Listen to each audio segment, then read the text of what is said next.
X is the main protagonist of the Mega Man X series, which debuted in 1993 on the Super Nintendo. The Mega Man X series went on to spawn several sequels over numerous consoles, eventually becoming one of the more popular Mega Man sub-series in the West in particular. Despite the series' popularity in the West, it actually took quite a long time before a character from the X series actually made it into the Versus games, with Zero finally making the jump in 2010's Tatsunoko vs. Capcom Ultimate All-Stars. Zero would remain the series' playable representative in Marvel vs. Capcom 3 and its Ultimate update in 2011, though X would appear as an alternate DLC costume for Zero. It wasn't until 2017's Marvel vs. Capcom Infinite that X would finally make an appearance as a playable character, and arguably as the game's leading Capcom character, even eclipsing Ryu. Now, Marvel vs. Capcom Infinite is a lot of things, and a lot of those things being pretty disappointing outside of the stellar mechanics. But if there's one series they did go out of their way to include fan service for, it's the X series, and X himself is actually a prime example of that. X's English voice actor in this game is Ted Soroka, who Capcom fighting game fans may also recognize as the English voice actor for Dan in Street Fighter. X's character theme is a remix of opening stage Central Highway, the theme of the opening stage for the first Mega Man X game. Here's the original.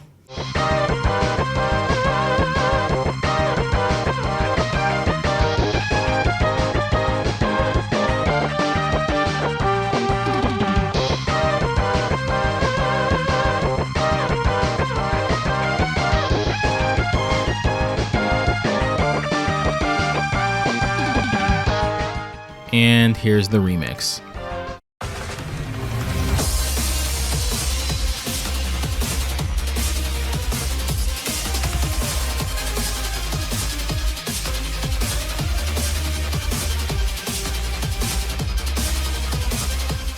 X's moveset in Infinite is based squarely on the first 4 Mega Man X games, with X1 and X4 in particular, arguably the 2 most popular entries, having the most representation.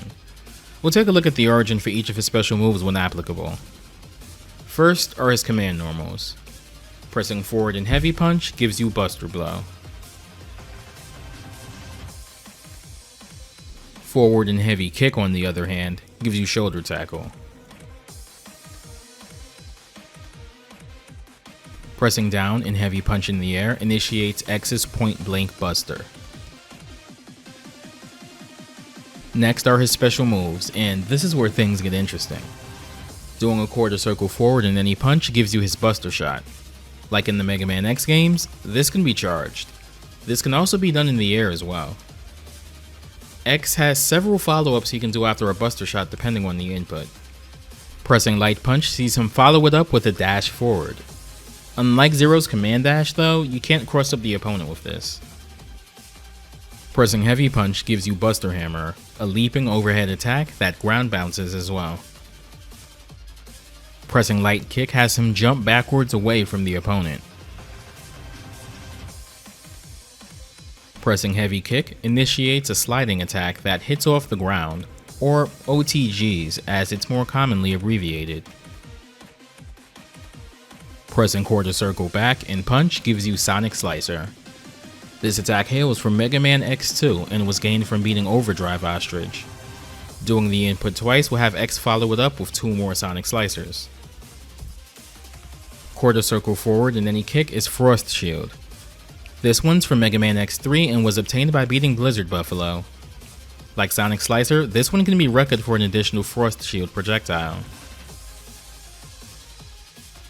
Pressing down twice and pressing any punch is Rising Fire. This was obtained in Mega Man X4 by defeating Magma Dragoon, and once again, doing it twice will yield an additional projectile. Quarter Circle back and any kick launches X's Boomerang Cutter. X obtains this one in the first Mega Man X game from Boomer Kuwanger. I really hope I said that right. And like the aforementioned special moves, doing the motion twice will yield 2 projectiles.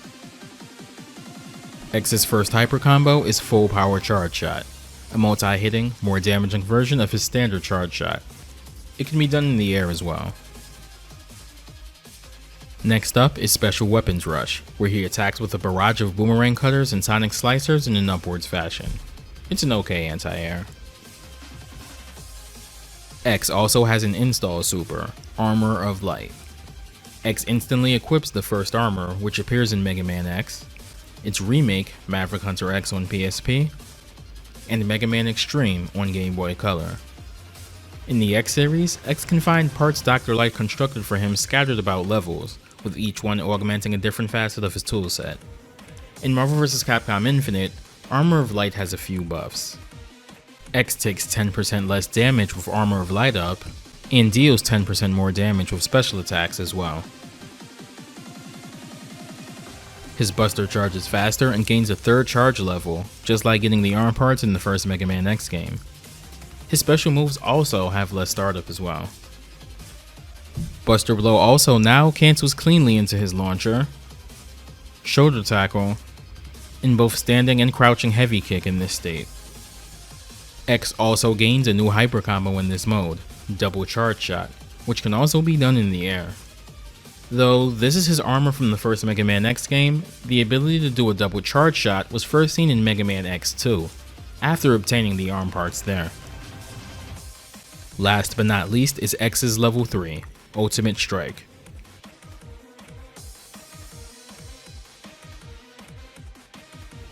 The Armor X summons here is his ultimate armor, a secret set of armor that could be obtained via cheat codes from Mega Man X4 onwards.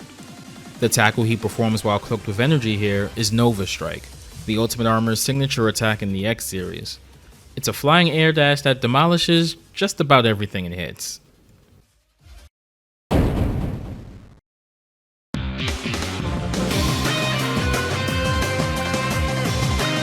X's alternate colors and outfits are pretty interesting. Here's his standard color.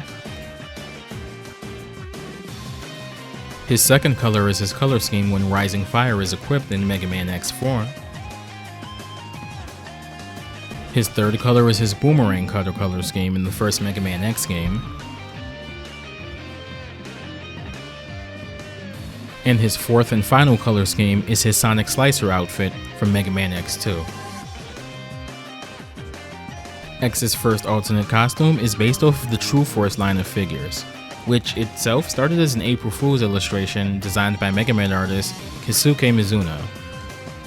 The alternate color schemes here are based on the 3 color variants of the released figure.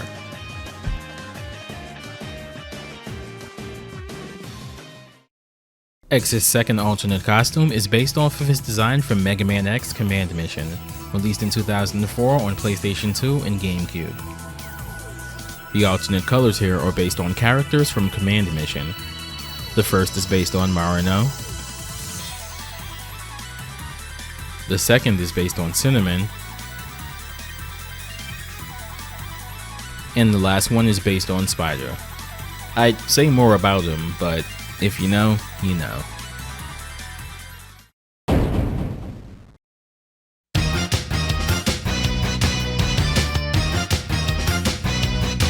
X has a decent amount of special dialogue in the game, depending on the situation.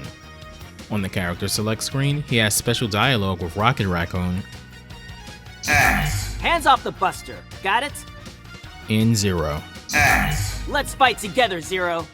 as well as a line he'll use when specifically paired with villains. X. I don't like these orders, but I'll follow them.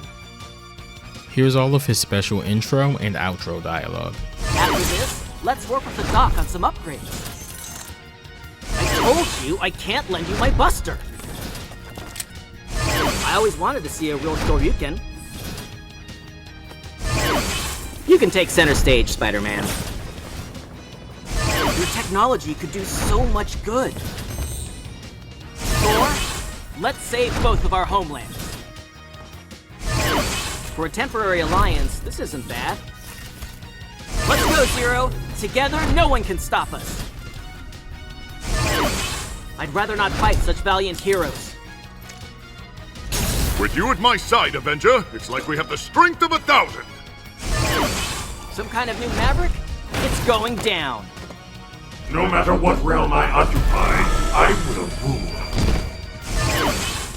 The galaxy needs more than raw strength. We're the galaxy's first and last defense. We will win this. As long as I stand, there's hope. I will defeat you. You have no place in the new age. Prepare to be extinguished. Even if the enemy is a god, I must complete my mission. I wonder how well a machine like that will stand up to my thunderbolts. We're not the same as humans, but we can coexist with them. Friend, I do not have this term in my memory. Sigma! I'll shatter your plans as I smash your body! Why try to fight us? We who are God! Corrupted by the Sigma virus. That's where I come in. Do you think you can defeat us? Zero? Who's controlling you this time? Why are you using such a primitive imaging device?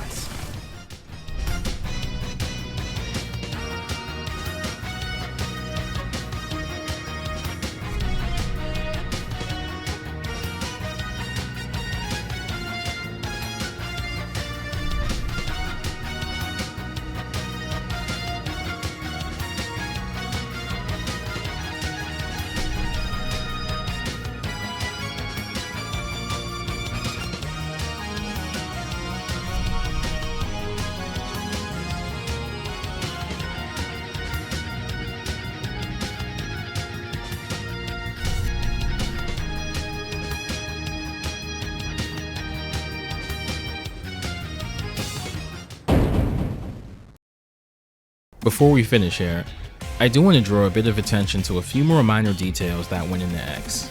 X's idle pose seems to be purposefully reminiscent of his idle stance from the first 3 Mega Man X games.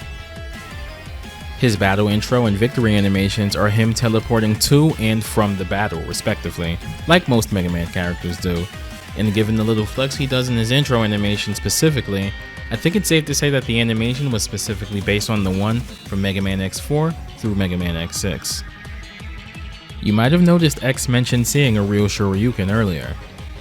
This is of course a reference to Mega Man X2, where the Shoryuken is a secret unlockable attack for X that instantly kills bosses, though you have to be at full health to use it. Speaking of Street Fighter, take a look at X's taunt. That's absolutely X doing the Hadouken motion, which he was also infamously able to learn in the first Mega Man X game if he knew what to do. However, if you taunt while X's install super is active, a small Hadouken actually forms from his hands. On top of that, it deals a tiny bit of damage if done close to an opponent.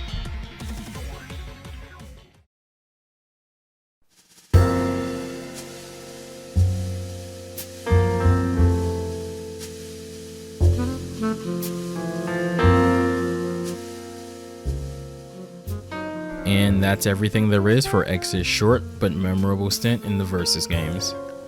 I really do think Infinite is a decent fighting game, in spite of the corporate meddling and bland aesthetics. But it really is a shame that the debut of such a requested character had to happen in a game saddled with so much baggage. Even with that in mind though, the developers clearly had a lot of love for the Mega Man X games here. There's a ton of care put into each and every part of the characters from the series. Disproportionately so, honestly. There really isn't any other series in the game that gets as much love. You guys came out and voted on the poll for the next video, and Zero won by a landslide, so that'll be the next video to come. Zero has a pretty interesting trajectory through the Versus series, and I'm personally excited because I get to talk more about one of my favorite Versus games, Tatsunoko vs. Capcom.